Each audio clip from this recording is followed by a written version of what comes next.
The auction block hummed beneath Kara's feet. Another cycle, another crowd of buyers scanning her like defective merchandise. She kept her violet eyes downcast, wings folded tight against her spine. The Velcro auctioneer's voice droned through the trading hall, listing her specifications with mechanical disinterest. 23 cycles old. Hybrid species. Flight capable. Sterile. That last word always killed the interest. Kara watched potential buyers turn away, their attention shifting to the next lot. In Confederation space, a female who couldn't produce offspring had no value. She'd stood on 17 different auction blocks across 9 stations. Nobody wanted a broken angel. The current bid sat at 400 credits, slave wages. She'd fetch less than a cargo loader droid. Then the human walked in. Kara noticed him immediately. Humans were rare in the Outer Reach, and this one moved differently than other species. He didn't strut like the Taxian merchants or slither like the Serpentine traders. He walked with loose confidence, scanning the auction hall with sharp brown eyes. He stopped in front of her platform. Kara's breath caught. No one ever stopped. They read her file on their datapads and kept moving. But this human stood there, hands in the pockets of his worn flight jacket, studying her face instead of her specifications. The auctioneer noticed. The hybrid female carries genetic markers from the astral wing species, human buyer. However, she cannot reproduce. This significantly reduces her market value for standard domestic or breeding contracts. The human didn't look at the auctioneer. He kept his eyes on Kara. Does she have a name? The question startled her. In 3 years of being sold and returned, no one had asked her name. Kara, she whispered. I'm Ryan Cooper, the human said. His voice was warm, lacking the cold appraisal she'd grown accustomed to. You look tired. Something cracked inside her chest. Kara's wings trembled. This stranger saw her exhaustion, her defeat, her humanity. Every other buyer had seen only her defects. 500 credits, Ryan called out. The auctioneer's mandibles clicked with surprise. Sir, I must inform you that this unit cannot provide offspring. There are more viable options available in today's auction. Lot 47 is a fertile Draenix female who would serve your needs far better. Ryan's jaw tightened. I said 500 credits. For Kara. Not for a unit. The hall went quiet. Other buyers whispered among themselves. Humans had strange reputations in Confederation space. They fought when logic demanded retreat. They mourned their dead. They named their ships. They were dangerous and unpredictable, and somehow still survived in a galaxy that should have crushed them. Kara lifted her eyes to meet Ryan's gaze fully for the first time. She saw no calculation there, no disappointment, just steadiness and something that might have been kindness. The words came before she could stop them, before fear and desperation and 3 years of rejection could silence her voice. Will you be my husband? The auction hall erupted. Species didn't propose to their buyers, slaves didn't speak without permission. The social structure of the Confederation had rules, hierarchies, proper procedures. Kara had just shattered all of them. Ryan's eyes widened. Then his face split into a grin that transformed his entire appearance. Yeah, he said. Yeah, I will. The auctioneer's translator struggled to process the exchange. This is highly irregular. The proper procedure for domestic contracts requires documentation and approval from the bonding commission. You cannot simply agree to a matrimonial bond with merchandise. Ryan pulled a credit chip from his jacket. 500 credits. Now, before I decide that you're interfering with my personal business and I get irritable, humans didn't make idle threats. The auctioneer processed the payment with shaking appendages. Kara's chains deactivated with a soft click. She stepped off the platform on trembling legs. Ryan caught her elbow when she stumbled, steadying her with surprising gentleness. Come on, he said. Let's get you somewhere safe. Ryan's ship sat in docking bay 12, and Kara recognized it immediately as human-made. The design was all wrong by Confederation standards. Too angular, too aggressive, with weapon mounts that violated 3 different treaties. The name painted along the hull read, Defiant Hope, in faded letters. She's not pretty, Ryan said, noticing Kara's examination, but she flies fast and shoots straight. That's all I need out here. Kara followed him up the boarding ramp, her wings dragging with fatigue. The interior matched the exterior, functional, cramped, cluttered with spare parts and maintenance equipment. Human spaces always looked half-finished to other species. They prioritized different things. Ryan led her to a small cabin near the crew quarters. The bunk looked clean, and there was a small viewport showing the station's exterior. You can rest here. We'll talk once you've slept. The galley's down that corridor if you get hungry. Password for the food synthesizer is Cooper79. He turned to leave, but Kara's hand shot out, catching his sleeve. You paid for me? Don't you want to assign me duties? Establish expectations? Review the contract terms? Ryan looked confused. You're exhausted. Sleep first. Everything else can wait. But I propose to you. In front of witnesses. That's a binding verbal contract under Confederation law if you accepted, which you did. We need to establish parameters for the relationship. Define roles. Create a schedule for domestic duties and personal services. The human's expression shifted to something harder. Kara, I bought you to get you off that auction block. The marriage thing? We can figure that out later when you're not swaying on your feet from exhaustion. Right now, you need rest, food, and safety. That's it. No duties. No services. No parameters. Kara's wings fluttered with agitation. That doesn't make sense. Why would you spend credits and gain nothing in return? What's your actual intention? Ryan sat down on the edge of the bunk, his body language open and non-threatening. My intention is to help you. That's it. No hidden agenda. No expectations. You asked me to marry you, and I said yes because you look like you needed someone to say yes to you. Maybe for the first time in a long time. Tears burned in Kara's eyes. No one says yes to broken merchandise. Hey, Ryan's voice was firm but gentle. You're not merchandise. You're a person. And you're not broken. I'm sterile. I can't reproduce. In Confederation society, that makes me worthless. Good thing we're not in Confederation society anymore. We're on my ship, and here the only rule is that people get treated like people. You want to sleep for 3 days? Sleep. You want to eat everything in the galley? Go ahead. You want to figure out what comes next? We'll do that together when you're ready. Kara sat beside him on the bunk, her wings drooping with relief. I don't understand humans. Your species confuses everyone. Ryan laughed. Yeah, we get that a lot. Look, in human culture, marriage is about partnership. It's about choosing each other, not about transactions or breeding contracts or property rights. You asked me a question, and I answered honestly. If you want to make this a real marriage, we'll figure out what that means together. If you want to call it something else, that's fine too. But either way, you're not property anymore. You're free. The word hung in the air between them. Free. Kara had almost forgotten what that word meant.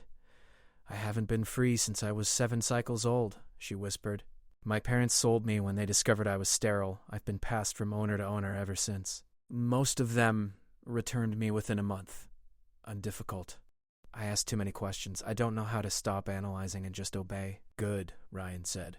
I hate obedience. I prefer partners who think for themselves. Kara studied his face, searching for deception and finding none. Humans were terrible liars. Their emotions showed on their faces, in their body language, in the tone of their voices. This one genuinely meant what he said. What do you do? She asked. For work.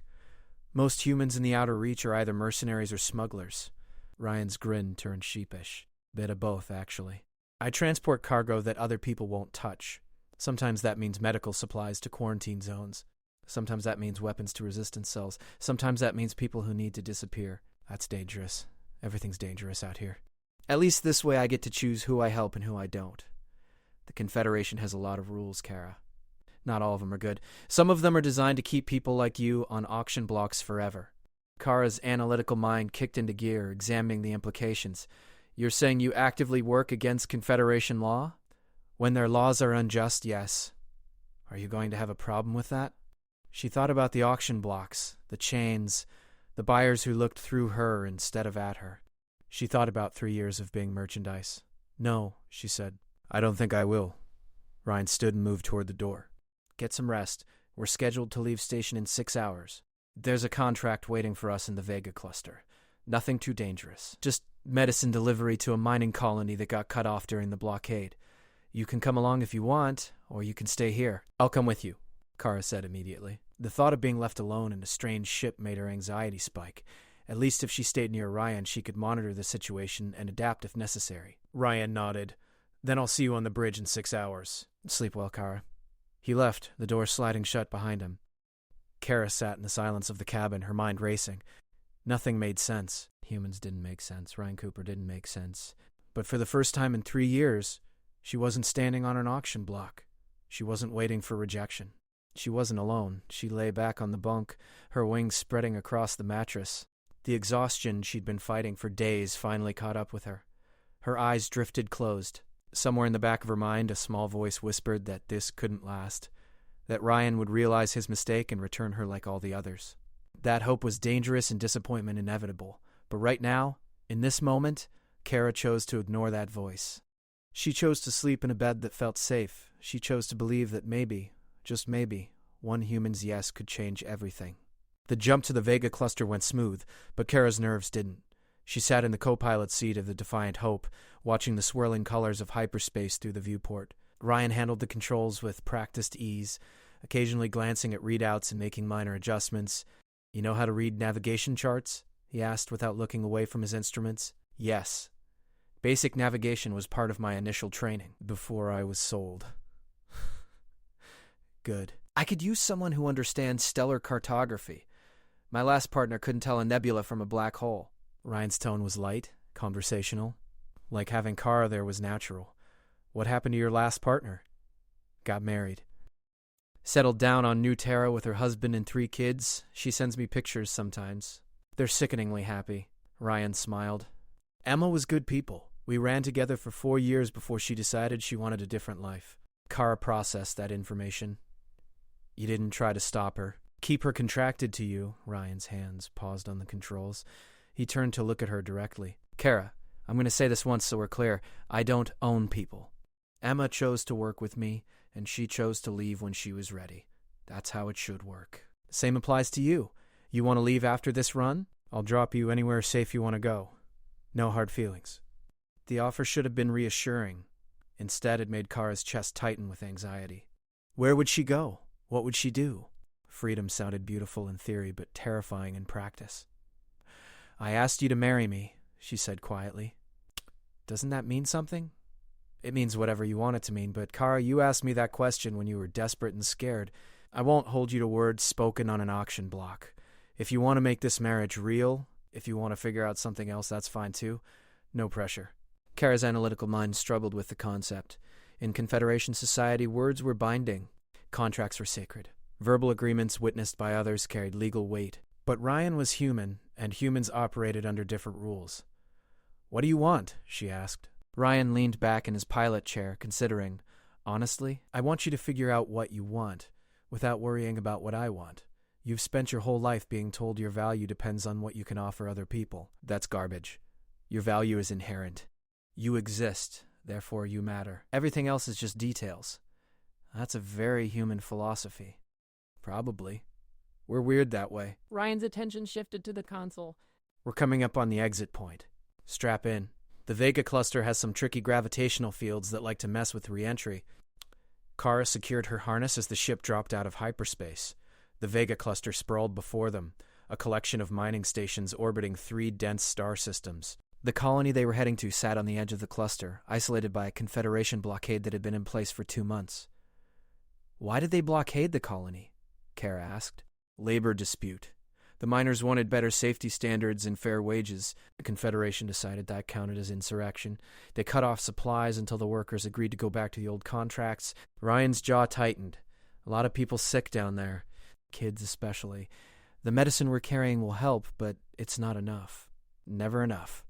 Kara watched his face, seeing the anger and frustration there. "Do this often? Smuggle supplies past blockades?" "Often enough. Someone has to. The Confederation likes to pretend they're the good guys, bringing order to the galaxy. But order without justice is just tyranny with better PR." Warning lights flashed across the console. Ryan's hands moved quickly, inputting commands. "We've got company. Confederation patrol ship. They're hailing us." "What do we do?" "We play it cool and hope they're lazy."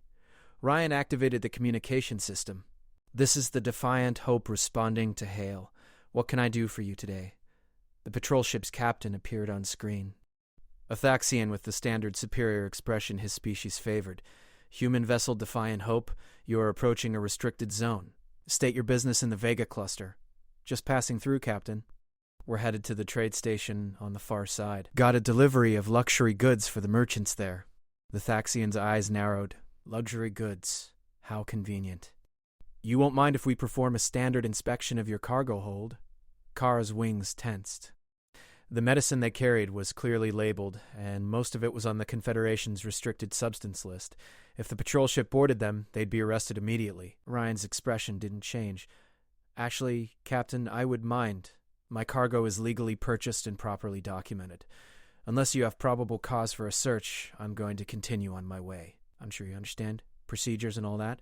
The Faxian leaned forward. I find your attitude suspicious, human. That gives me probable cause.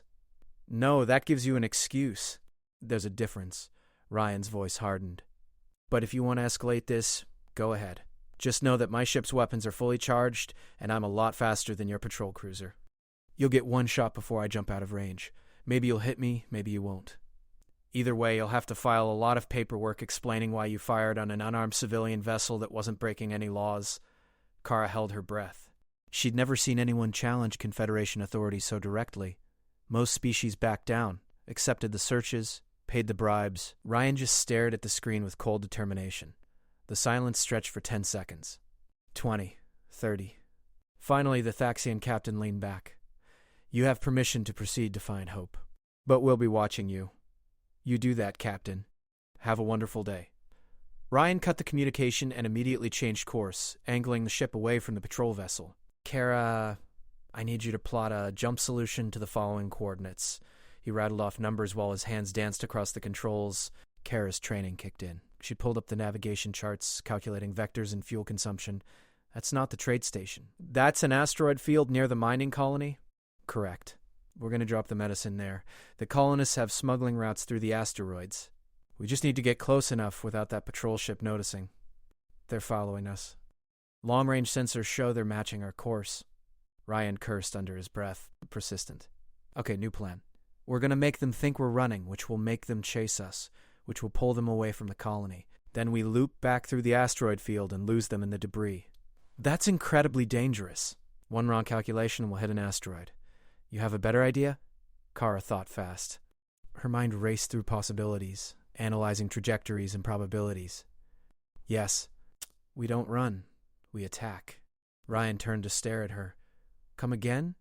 The patrol ship expects us to run because that's what smugglers do. If we reverse course and head straight at them, they'll hesitate.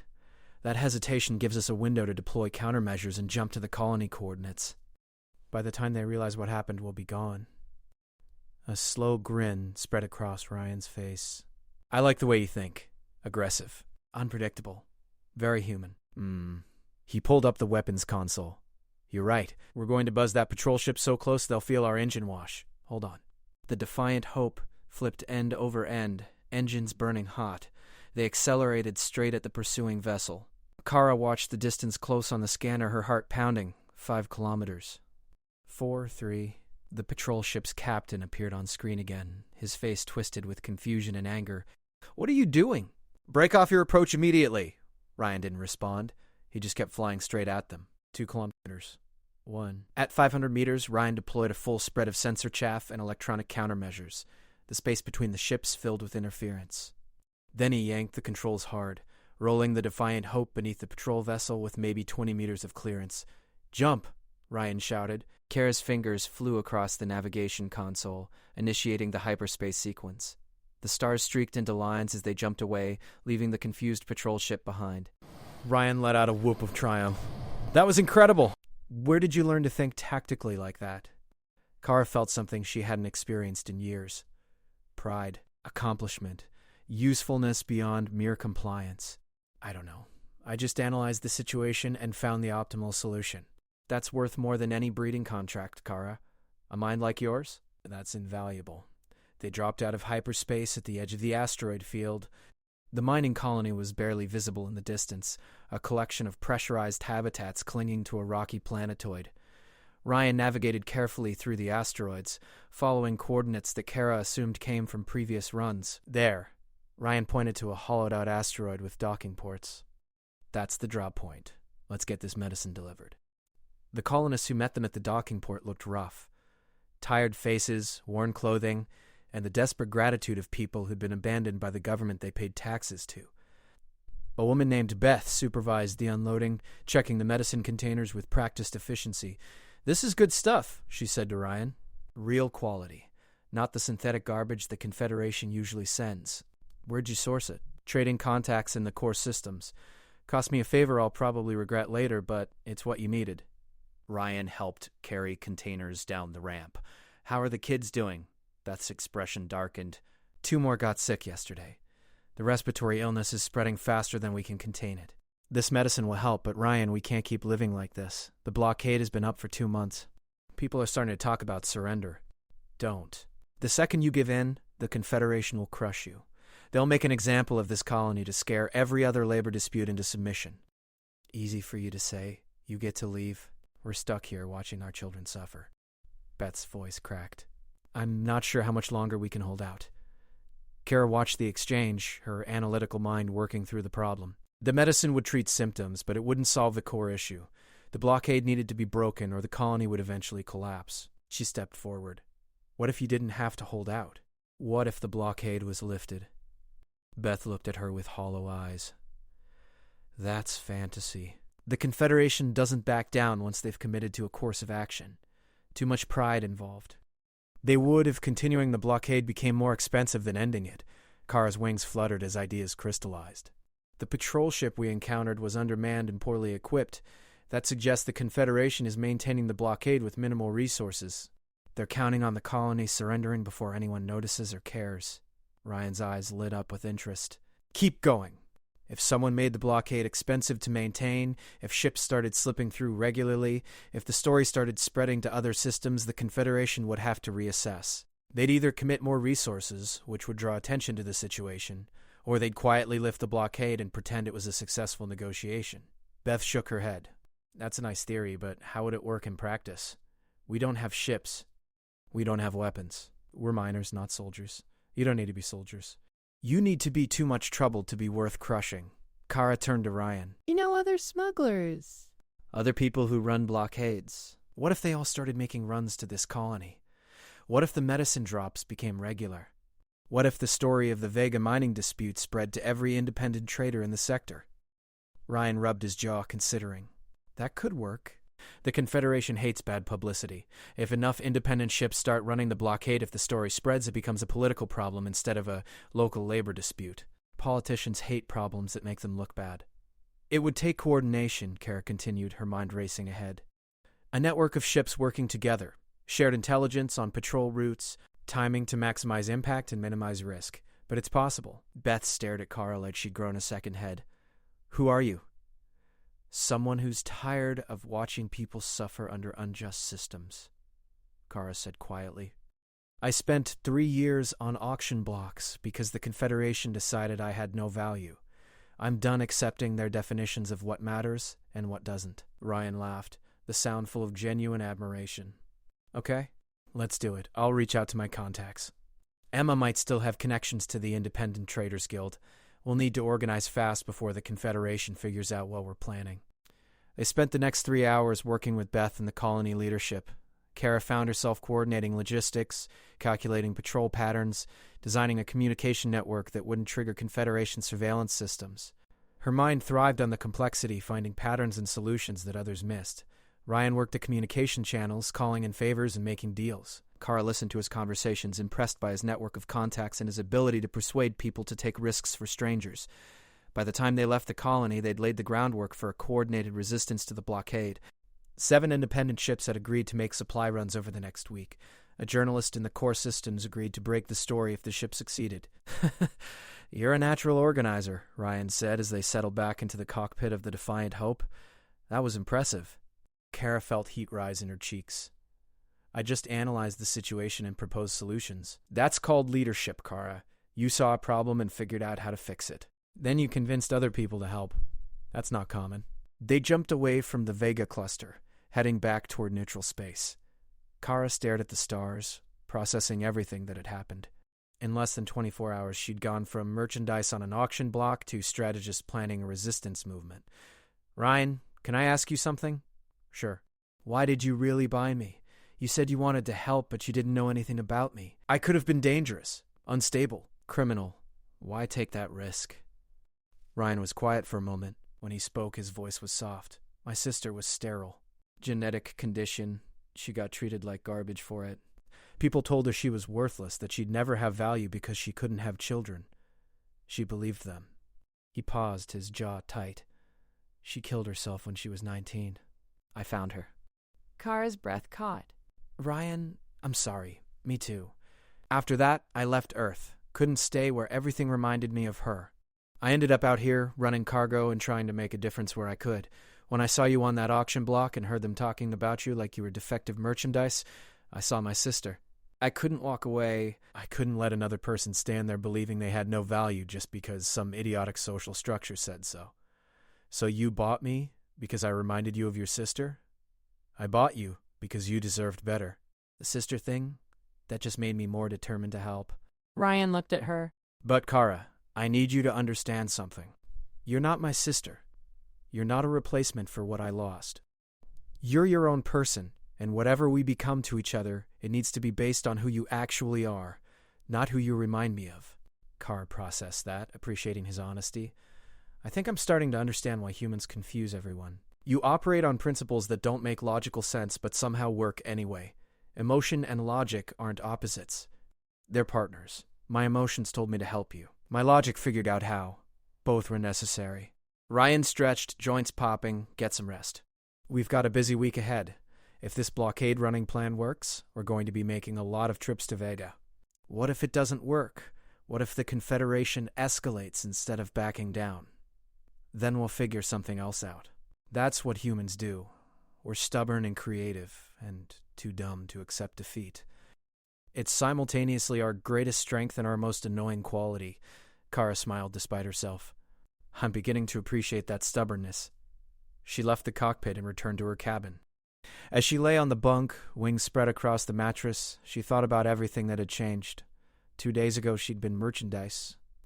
Now she was part of something bigger. She had a purpose beyond surviving auction blocks. She had a partner who saw her as valuable, and somewhere in all of that, she'd started to believe it herself. The plan worked better than anyone expected. Over the next 3 weeks, 14 independent ships ran the blockade, delivering not just medicine, but food, spare parts, and messages of support from other colonies that had faced similar pressure. The Confederation sent more patrol ships, but the asteroid field gave the smugglers too many hiding spots and escape routes. The story broke in the core systems media on day 18. A journalist named Marcus Grant wrote a scathing piece about the Confederation's use of starvation tactics against civilian populations. The article included interviews with colonists, medical data showing the health crisis, and evidence that the labor dispute had begun with legitimate safety concerns that the Confederation had ignored. Public opinion shifted fast. Politicians who'd supported the blockade suddenly discovered they had urgent business elsewhere. The Confederation's official response was defensive and poorly coordinated, making them look worse. On day 22, the blockade was lifted. The official statement claimed it was the result of successful negotiations and the Confederation's commitment to peaceful resolution. Everyone involved knew better. Kara and Ryan were docked at a neutral trading station when the news came through. Beth sent them a message that was mostly tears and gratitude. The colony was saved. The workers got their safety improvements and fair contracts. Lives that would have been lost were saved. We did good, Ryan said, reading the message. You did good, Kara. This was your plan. Kara felt a warmth in her chest that had nothing to do with temperature. It was a logical solution to an unjust situation. Stop hiding behind logic. You cared about those people. You wanted to help them. That's allowed. Caring isn't a weakness. It is in Confederation space. Caring makes you vulnerable. Exploitable. Ryan leaned against the console. Maybe. But it also makes you human, or, in your case, someone who understands what being human means better than a lot of humans do. They sat in comfortable silence for a while. Then Kara asked the question that had been building in her mind for weeks. What happens now? With us? Ryan looked at her carefully. What do you want to happen? I asked you to marry me, Kara said. On the auction block, you said yes. I need to know if you meant it, or if it was just a way to get me off that platform. I meant it. But Kara, I'm not going to hold you to a proposal made when you were desperate. You're not that person anymore. You're stronger now, more confident. You have options. So I'm asking you again with clear heads and no auction blocks between us. Do you want to marry me? Kara thought about the past 3 weeks. Working with Ryan felt natural in a way nothing else in her life ever had. They complemented each other. Her analytical mind and his intuitive risk-taking created solutions neither could reach alone. She trusted him. More importantly, she trusted herself when she was with him. "Yes," she said, "but I need you to understand what you're getting. I'm not easy. I question everything. I need to understand systems and motivations before I can relax. I'll probably drive you crazy with my analysis and overthinking." Ryan grinned. "Kara, I flew straight at a Confederation patrol ship based on your tactical assessment. I trust your overthinking. And yeah, you might drive me crazy sometimes." "I'll probably drive you crazy too. I'm impulsive and I make decisions based on gut feelings that I can't always explain logically. But marriage isn't about finding someone perfect. It's about finding someone whose particular brand of crazy works with yours. That's a very human way of looking at it. I'm a very human guy." Ryan stood and held out his hand. "But what do you say?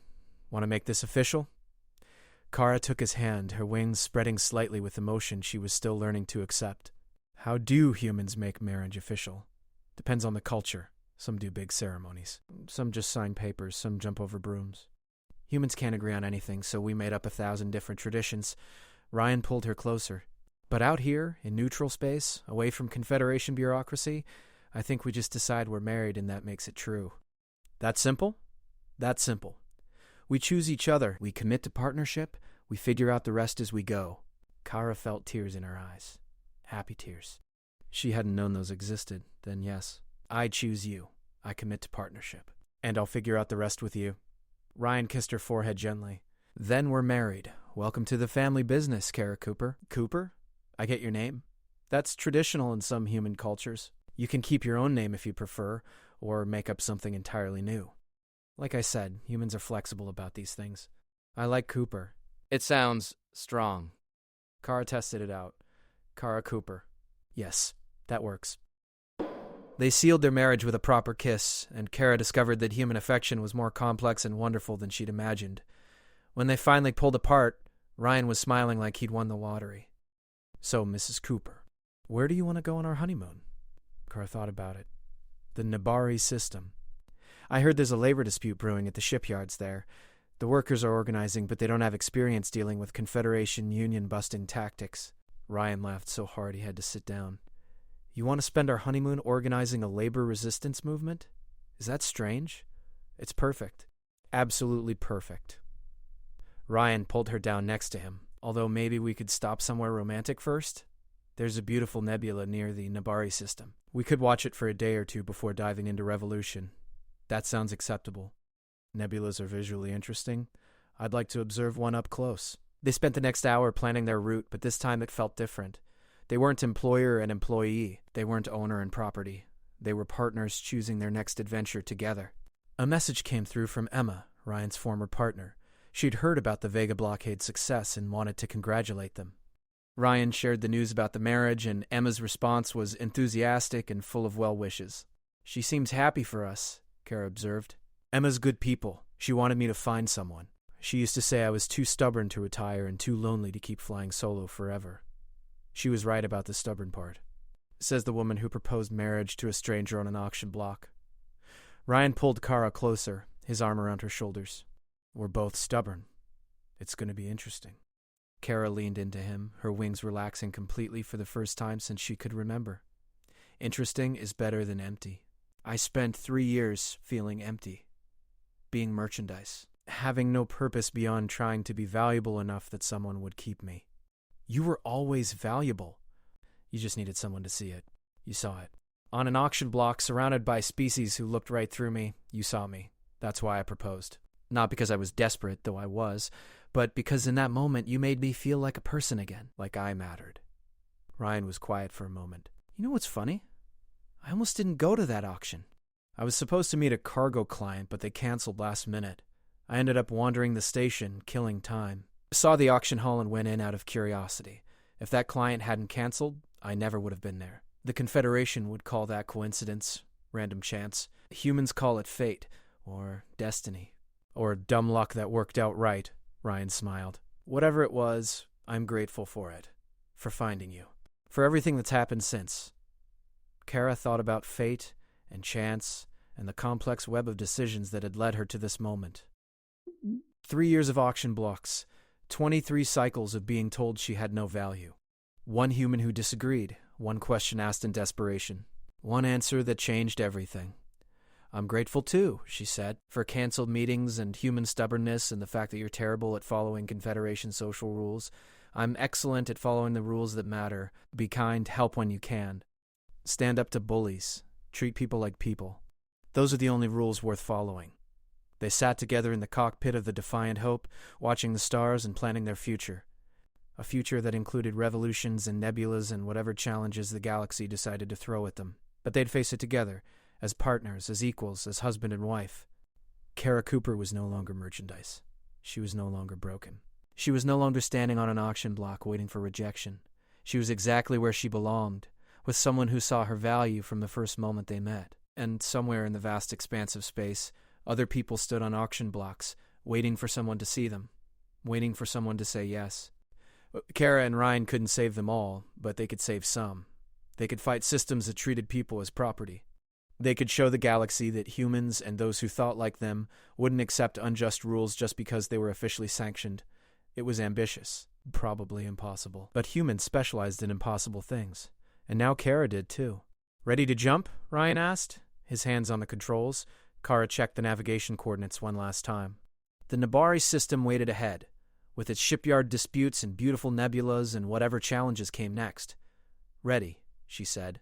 The Defiant Hope jumped into hyperspace carrying two partners toward their next adventure. Two people who'd chosen each other against all odds. Two rebels who believed that caring about others wasn't a weakness but the strongest force in the galaxy. Behind them, the auction block sat empty. Ahead of them, the universe spread infinite and full of possibility, and together they'd navigate every challenge it offered, one stubborn decision at a time.